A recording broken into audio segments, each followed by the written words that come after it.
Masalah hutang bermasalah. Hutang bermasalah. Kang Mail memiliki kebun yang begitu luas, tetapi ia tidak mampu untuk menanaminya dikarenakan tidak ada biaya. Untuk itu ia berhutang, ya. Untuk itu dia berhutang ke toko bibit tanaman. Pihak toko memberikan pinjaman berupa bibit tanaman, memberikan pinjaman, kata-kata ini biar memberi pinjaman berupa bibit tanaman dengan syarat nanti setelah, dengan syarat, ada syaratnya juga, ngasih hutang tapi kasih syarat, nanti setelah datang masa panen tanaman tersebut dijual kepadanya dengan harga di bawah standarnya harga, di bawah dari kebiasaannya. Pertanyaan, bagaimanakah hukum berhutang dengan cara tersebut? Jawab, ini haram dan tidak sah. Jika tidak diperbolehkan, bagaimana solusinya? Solusinya adalah murni hutang piutang saja, tidak usah disyarat-syarat seperti itu. Hutang ngasih hutang begitu saja, dengan tidak disyaratkan jual beli tadi. Karena asas hutang piutang itu adalah saling tolong menolong. Namanya orang ngutangi orang itu mau menolong orang.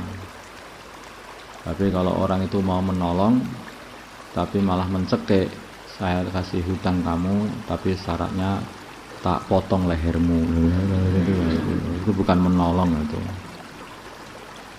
Seperti orang hutang riba, memberi hutang riba itu. Ini tak kasih. Ini persis sekali itu seperti orang mancing gitu. Ini loh tak kasih cacing. Begitu dimakan, di sendal gitu langsung nyangkut di tenggorokan gitu. Ya itulah orang hutang dengan riba. Itu tidak menolong ikan itu. Ini beda lagi. Ini contohnya aja.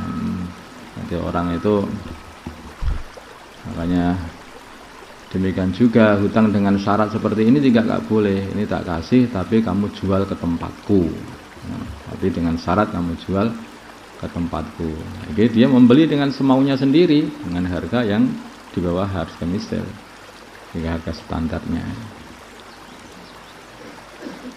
Kalau tidak ada persyaratan seperti itu, kalau tidak ada persyaratan, kayak hutang saling menolong, kemudian di tempat, di toko itu juga bisa menerima kalau ada yang mau jual ke situ, terus dia dijual ke toko itu, lah itu nggak masalah, tidak ada sama sekali.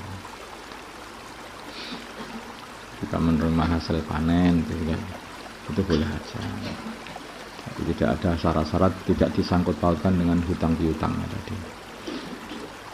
Puasanya orang yang diinfus.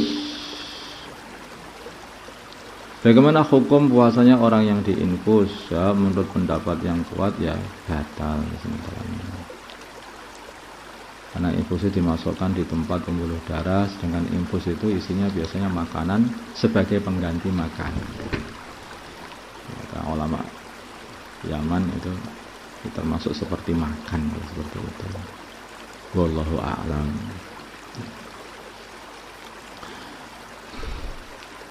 Masalah memberi hidangan untuk orang yang tidak wajib puasa. Pertanyaan, bagaimana hukum memberikan hidangan kepada seorang tamu yang tidak berpuasa karena memang tidak diwajibkan berpuasa. Misalnya orang yang sudah tua tidak kuat puasa, atau orang yang sedang sakit, hidangan itu diberikan pada bulan Ramadan. Ya boleh saja. Ada orang sakit sudah nggak bisa apa-apa bulan Ramadan. Nah, saya ini sudah kehausan, nggak minum. Ini Ramadan. Ini Ramadan. Saya kan udah nggak kuat puasa, tapi ya harus menghormati orang puasa. Matilah orang sekali. Jadi nggak apa-apa. Orang sakit, dia tidak wajib puasa, atau orang tua sudah nggak kuat puasa itu tidak wajib puasa. Jadi agama itu mudah, jangan dipersulit. Tapi walaupun mudah, tidak boleh kamu buat, yaitu sak penake dhewe. Nanti kalau sudah Katakan mudah nggak apa-apa. Nah itu dosa loh. Nanti ada tobat kok, ada amalan tobat. Oh kalau sudah begitu ngece namanya itu. Itu lain itu nanti. Ada urusan sendiri nama Gusti Allah. Beda orang yang punya qadhaan puasa bertahun-tahun.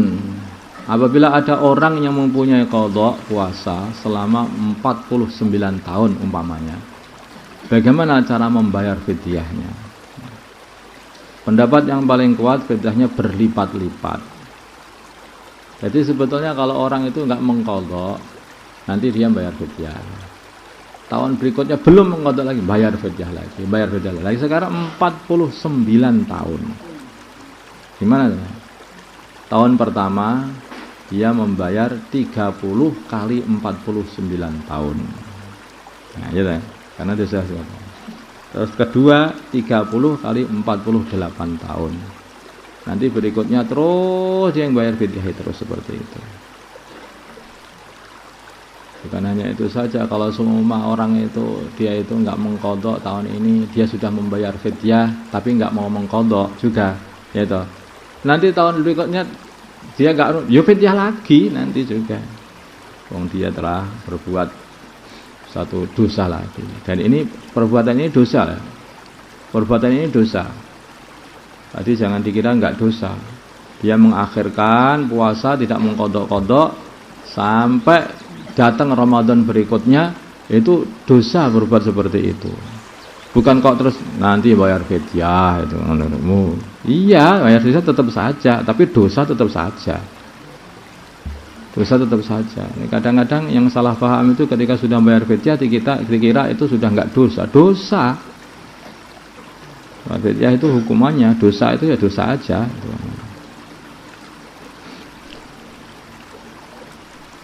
Ini bagi orang yang meninggalkan melalaikan mengqadhanya meninggalkan segera mengqadha sebelum datangnya Ramadan berikutnya, tidak karena uzur. Kalau ada karena uzur, karena dia itu masih sakit saja enggak sembuh-sembuh, dia tidak dapat ini, tidak boleh fidyah. Belum sempat mengqadha, itu belum saya. Allahu a'lam. Tapi sebagian ulama ini berpendapat fidyah tidak berulang-ulang, hanya mengeluarkan fidyah 30 hari kali 49 tahun, 30 hari. Setiap harinya satu mud. Satu mud itu kalau pakai tanganmu itu satu cawukan tangan begini. Tapi tangannya jangan tangan anak kecil, enggak boleh itu. Pakai tangan orang yang sedengan itu. Satu mud begini. Kalau timbangannya satu mud kemarin berapa? Yes, pokoknya dikenapi 6 atau sampai 7 on. 6 antara 6 sampai 7 on. Dikenapi 7 on juga boleh.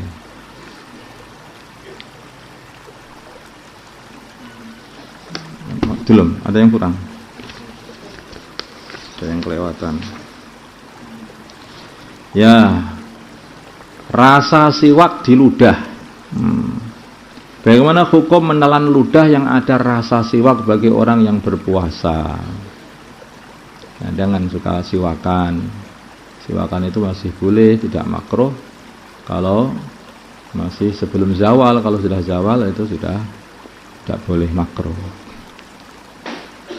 Jawabannya adalah kalau ada ain, ada zat dari siwak itu, mungkin ada rencek-rencekan kayunya atau apanya, terserah itu. Terus kemudian kamu makan itu, kamu telan, ya jelas membatalkan puasa. Tapi kalau hanya sekedar rasanya saja, sudah kamu ludah-ludahkan, terus tinggal rasanya saja, rasanya itu masih ya, sampai kadang-kadang masuk ke tenggorokan atau gimana itu tidak membatalkan puasa. Tapi susah, dan itu hanya rasa saja, bukan tidak ada ainnya, tidak ada bendanya.